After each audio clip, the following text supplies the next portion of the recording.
Ladies and gentlemen, it's now my pleasure to call upon two colleagues in the International Institute for Industrial Environmental Economics at Lund University, Sweden, who are going to introduce the Young Masters Programme to you. Mr. Torvald Jacobsson is the Director of the Young Masters Programme and is also a Senior Advisor on Sustainable Development. And Dr. McKormick is a scientist and researcher who is a key member of the Young Masters Programme team. Yeah, so we're going to do this together. My name is Torvald Jacobsson and I'm the director of the Young Masters Programme. And my name is McKormick, and as I was introduced, I'm an assistant professor at Lund University in Sweden. And I just thought I'd just like to say that it's great to be here in sunny Paris in May, and it's great to be here at the UNESCO headquarters and to see all of you here with us today. And it's very exciting to be part of the launch of the new Young Masters Programme. We've been looking forward to this day for some time, and here we are. Yes. As you know, we have been running this programme for quite some time now. And so we are not launching this for the first time. It is up and running. We have students taking this course at this time. But we have a new platform up. And we're going to give a short introduction to what the Young Master Programme is about. And you can go to the website afterwards and see for yourself. We will perhaps not do so much about the website at this presentation, but we will at least show you a little video that you can find also on the website that gives you an idea what the Young Masters Programme is about.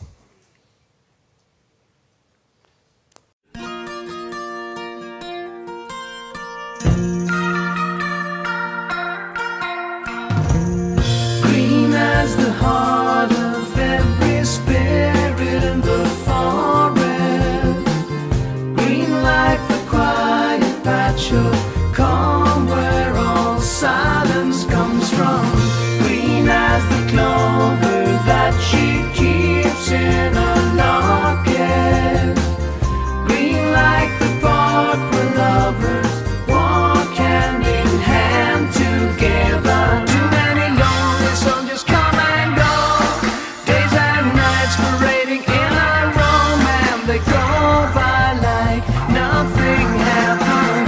Green as the faded light that plays through the treetops and finds a face in perfect grace with a dash of sunshine. Too many lonely soldiers come and go, days and nights parading in a row, and they go by like nothing happened. Just don't tell me that it's over till it's over and for real. As long as there is green, I will believe.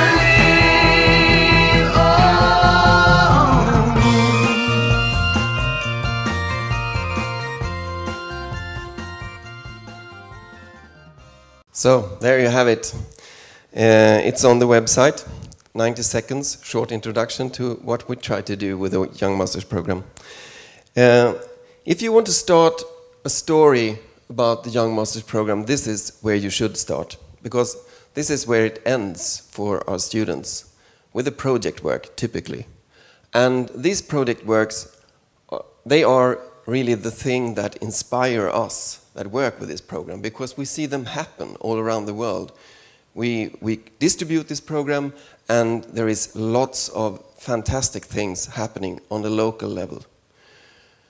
We will guide you through a couple of these projects, just to bring over this feeling that we have. And you find a number of other projects presented in the leaflet you have. I see many of you have the leaflet in front of you. If we take a look at this project work from last year in China, we had 3 students in a school in Shanghai, and they invented a biogas reactor. They read about biogas as a way to produce renewable energy from sewage, and they actually produced a prototype for a very cheap, affordable biogas reactor that could be used in small cities and villages all around China. And it was such a good invention this, that they were actually promoted by the local government and by local companies to develop this project further.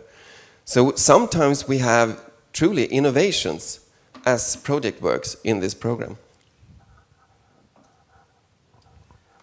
And yeah, this is another example of another project, and this one's quite interesting because it really shows how students connect with each other in different parts of the world. This is from Portugal, which was a project focusing on poverty. And what happened in this project was that there was a teacher from a Portuguese school who travelled to an island nation in Africa to look at the schools there and to kind of see how they study and go to school and so on, and then came back to the school in Portugal and gave a presentation about what happened. And the students were obviously quite touched by this presentation. In fact, they then invited a teacher from this island nation, Africa, to also come and speak to them. And after these presentations, the students decided to really have a read and think about the Millennium Development Goals and what they could do on those kinds of goals. And they decided to work with reducing poverty and promoting equality. And they were also very interested, and you can see in their report what comes out, they're very interested in looking at the connections between poverty and sustainability and how you need to be working with both of them at the same time. But what they actually did then, after doing all this reading and thinking and presentations, was they set up a solidarity show. This is the words they used, the term they used. And they organised this in Portugal to collect school materials to send to several African schools in this island nation. And not only that, after that they'd collected so many materials, it was such a success that they actually organised shipment of these materials to Africa.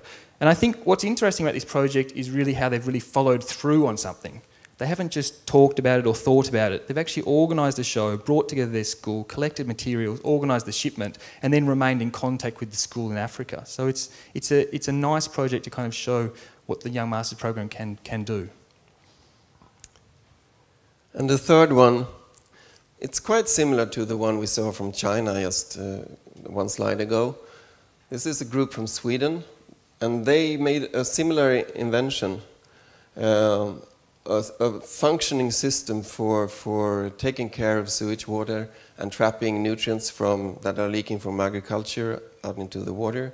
Also a very simple and affordable system that works. And by the end of the project, what is happening right now is that these students, and they are like 17 years old, they were approached by a private company and they have now a project to develop this further. So there you have an invention again. And the reason why we talk about this project is, of course, that in the scale that we are running this program right now, we have a couple of 100 projects coming every year by itself. But the prospect here, if we have so many more students, is that we could have thousands of projects happening every year. And I think that all of you know, as teachers, you have an overwhelming problem when you address global sustainability challenges, because you need something to put in the balance, another picture, some kind of hope.